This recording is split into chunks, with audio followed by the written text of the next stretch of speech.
జై Gurudatta. Hi friends, మీకోసం ఒక మంచి మాట ఛానల్కి స్వాగతం. నా జీవితంలో జరిగిన ఒక అనుభవాన్ని మీతో పంచుకోవాలని వచ్చాను.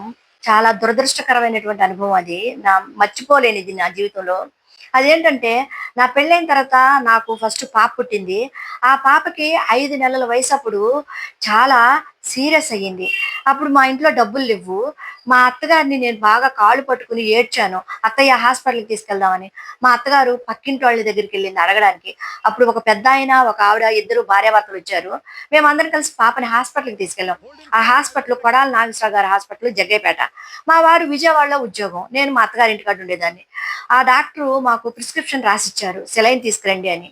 మేము ఆ సెలైన్ కోసమని ఒక మెడికల్ షాప్ తీసుంది. అక్కడికెళ్ళాము. అది సీతా మహాలక్ష్మి హాస్పిటలు. వాళ్ళు సెలైన్ ఇవ్వనన్నారు. ఎందుకంటే హాస్పిటల్ వాళ్ళకే ఇస్తారంట.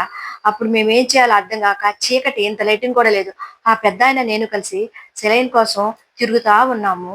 మిగిలిన అనుభవాన్ని రేపు పంచుకుంటాను.